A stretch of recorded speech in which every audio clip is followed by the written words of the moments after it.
భారత్లో రోజు రోజుకి సైబర్ క్రైమ్స్ పెరిగిపోతున్నాయి. బాధితులు ఎక్కువైపోతున్నారు. లక్షల్లో కోట్లల్లో డబ్బును పోగొట్టుకుంటున్నారు. డిజిటల్ అరెస్ట్ పేరుతో బంధించే సైబర్ నేరగాళ్లు మభ్యపెట్టి అమాయకులను తమ వలలో వేసుకుంటున్నారు. ఇప్పటికే ఈ విషయంపై ప్రధాని మోడీ కూడా స్పందించి అవగాహన కల్పించినప్పటికీ ఇలాంటి నేరాలు మాత్రం ఆగడం లేదు. తాజాగా ఈ విషయంపై స్పందించిన డిపార్ట్మెంట్ ఆఫ్ టెలికమ్యూనికేషన్ అంతర్జాతీయంగా వచ్చే మోసపూరిత కాల్స్పై ప్రజలకు అవగాహన కల్పించింది. స్కామర్స్ అంతర్జాతీయ నెంబర్లతో కాల్స్ చేసినప్పుడు కనిపెట్టడం చాలా తేలికని డిపార్ట్మెంట్ ఆఫ్ టెలికమ్యూనికేషన్ తెలిపింది. అయితే దీంట్లో ప్రజలు ప్రతి ఒక్కరూ గుర్తించుకోవాల్సిన విషయం ఏంటంటే, మీకు కొన్ని కోడ్ల నుంచి కొన్ని దేశాల నుంచి కాల్స్ వస్తాయి. వాటిని గనక లిఫ్ట్ చేస్తే మీకు తెలియకుండానే మీ క్రెడిట్ కార్డ్ కానీ మీ అకౌంట్ కానీ పూర్తిగా హ్యాక్ అయ్యి మీ మొబైల్ కూడా హ్యాక్ అయ్యి దానిలోని కాంటాక్ట్ లిస్ట్ మొత్తం కూడా అటు సైబర్ నేరగాళ్ళ వలలో పడిపోతాయి. దాంతో వాళ్ళు ఏ విధంగా అయినా సరే మీ బ్యాంక్ అకౌంట్లను కానీ మీ కాంటాక్ట్లను కానీ వాడుకునే వెసులుబాటు వాళ్ళకు అందుతుంది. ముఖ్యంగా కొన్ని నెంబర్ల నుంచి మనం చూస్తే కనుక +77 అంటే +77 నెంబర్ నుంచి కనుక కాల్ వస్తే మీరు ఇమ్మీడియట్గా లిఫ్ట్ చేయకండి. ఇక దీంతో పాటు +89 నెంబర్ నుంచి కనుక కాల్ వచ్చినా, లేదంటే +85 స్టార్టింగ్ నెంబర్ నుంచి కాల్ వచ్చినా, లేదంటే +86 నెంబర్ నుంచి కాల్ వచ్చినా, లేదంటే +84 నెంబర్ నుంచి కాల్స్ వచ్చినా, అంటే +77 +89 +85 +86 +84 ఈ నెంబర్ల నుంచి కనుక కాల్స్ వస్తే మీరు కనుక ఇమ్మీడియట్గా లిఫ్ట్ చేస్తే కనుక ఆ దేశాల నుంచి సైబర్ నేరగాళ్ళు కాల్ చేసి మీ అకౌంట్ని హ్యాక్ చేసే అవకాశం ఉన్నాయి. ఇక వీటితో పాటుగా మనం చూసుకుంటే కనుక ముందుగా వీళ్ళ నుంచి కొన్ని నెంబర్స్ కూడా మీకు నోటెడ్గా ఇస్తున్నాను, ఒక్కసారి మీరు రాసుకునే ప్రయత్నాలు చేయండి, లేదంటే నోట్ చేసుకునే ప్రయత్నాలు చేయండి. వీటితో పాటు ముఖ్యంగా చూసుకుంటే కనుక కొన్ని నెంబర్లు +94 777 455 13 ఈ నెంబరు నోట్ చేసుకోండి.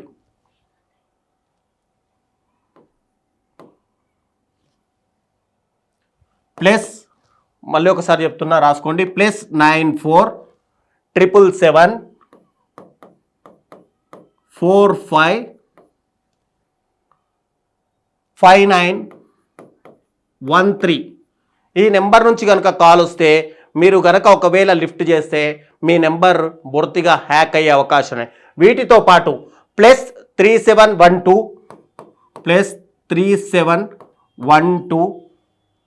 7913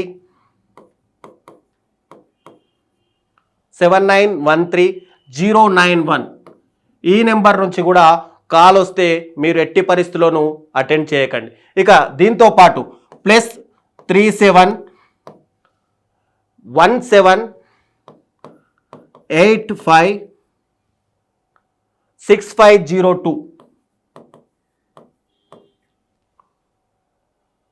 65072 ఈ నెంబర్ నుంచి కూడా కాల్ వస్తే మీరు ఎట్టి పరిస్థితుల్లోనూ అటెండ్ చేయకండి. ఇక వీటితో పాటు మరికొన్ని నెంబర్లు చూస్తే కనుక +56322 56322 553736 553736 ఈ నెంబర్ కూడా మీరు నోట్ చేసుకోండి. వీటితో పాటు +370 5252 5252 9259 9259 ఈ నెంబర్ కూడా +370 5252 9259 ఈ నెంబర్ నుంచి కూడా కాల్ వస్తే మీరు ఎట్టి పరిస్థితుల్లోనూ అటెండ్ చేయకండి. ఇక వీటితో పాటు +255 9011 30460 ఈ నెంబర్ నుంచి కూడా కాల్ వస్తే ఇక ఎట్టి పరిస్థితుల్లోనూ ఈ నెంబర్లో మీరు నోట్ చేసుకోండి. వీటి నుంచి కనుక కాల్స్ వస్తే కేవలం మీకు ఒకే ఒక్క రింగ్తో కాల్ వస్తుంది. దాన్ని గనక మీరు లిఫ్ట్ చేసినా, లేదంటే మిస్డ్ కాల్ వచ్చింది అని గనక మీరు గనక దానికి రిటర్న్ కాల్ చేసినా మీ నెంబర్ పూర్తిగా హ్యాక్ అయ్యే అవకాశాలు అయితే కనిపిస్తున్నాయి. ఇక వీటితో పాటు +375 అనే కోడ్ ఉన్నటువంటి నెంబర్తో కాల్ వస్తే అది బెలారస్కి సంబంధించిన కాల్ కాబట్టి దీన్ని కూడా మీరు ఎట్టి పరిస్థితులను రిజెక్ట్ చేయండి. ఇక +371 నెంబర్ నుంచి కనుక కాల్ వస్తే ఇది లాటివాకు సంబంధించిన కాల్. ఈ నెంబర్ని కూడా మీరు ఎప్పటికప్పుడు అవాయిడ్ చేయండి. ఇక +381 ఇది వచ్చేసి సెర్బియాకు సంబంధించింది. దీన్ని కూడా మీరు ఇమ్మీడియట్గా రిజెక్ట్ చేయడం ప్లస్. ఇక నెక్స్ట్ +563 నెంబర్ ఇది కనుక చూసుకుంటే ఇది వాల్పారైసో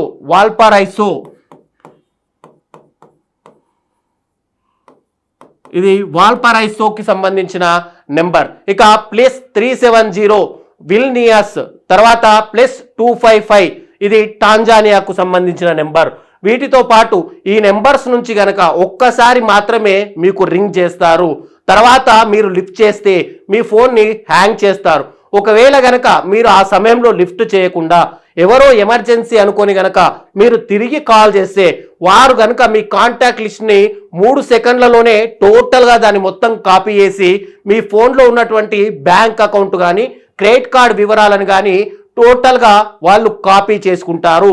మీరు గనక కాల్ చేసినప్పుడు ఒకవేళ గనక ఇందులో ఏ సైబర్ వాళ్ళ నుంచి గనక లేదంటే తెలిసిన వాళ్ళైనా సరే లేదా తెలియని వాళ్ళ నుంచి అయినా కాల్ గనక చేసి మీ మొబైల్ నెంబర్ నుంచి గనక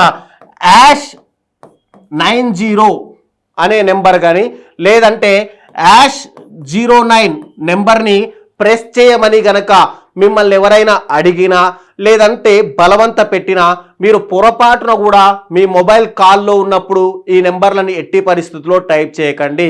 ఇది గనక ఒకవేళ టైప్ చేస్తే గనక మీ సిమ్ కార్డ్ పూర్తిగా హ్యాక్ అయ్యి వాళ్ళు మిమ్మల్ని ఒక క్రిమినల్స్గా చిత్రీకరించే ప్రమాదం ఉంది. ఎందుకంటే ఫ్యూచర్లో మీకు సంబంధించిన టోటల్ మొబైల్ని వాళ్ళు హ్యాక్ చేసి దాన్ని వివిధ లావాదేవీలకు వాడుకునే అవకాశాలు ఉన్నాయి. అప్పుడు మీకు తెలియకుండానే మీరు ఒక క్రిమినల్గా సైబర్ క్రైమ్ వలలో చిక్కుకునే ప్రమాదం ఉంది. కాబట్టి ఎట్టి పరిస్థితుల్లోనూ మీరు వీటిని స్పష్టంగా గుర్తుపెట్టుకోండి. ఎందుకంటే ఇవి స్కామర్ల నుండి వచ్చే అవకాశం ఉందని అటు డాట్ కానీ telecom regulatory authority of India Troy కూడా ఈ రకమైన కాల్స్ ఎప్పుడూ చేయవు. సంచార్ సాధి అనే పోర్టల్ ద్వారా అనుమానాస్పద కాల్స్ను కనుక్కునే అవకాశం ఉంది. కాబట్టి మీరు సంచార్ సాధి అనే యాప్ కూడా డౌన్లోడ్ చేసుకోవచ్చు. ఇందులో అనుమానాస్పద నెంబర్లు కనుక మీకు వచ్చే అవకాశాలున్నా లేదా ఇప్పుడు మనం తెలిపిన కోడ్ నుండి వచ్చిన వాటిని బ్లాక్ చేసే అవకాశాలు కూడా ఉన్నాయి. ఈ నెంబర్స్ను బ్లాక్ చేస్తే కనుక బాధితుల సంఖ్య ఫ్యూచర్లో తగ్గే అవకాశం ఉంటుంది. మీ ఇంట్లో పెద్దవాళ్ళు అయి ఉండొచ్చు, చిన్న పిల్లలు ఉండొచ్చు.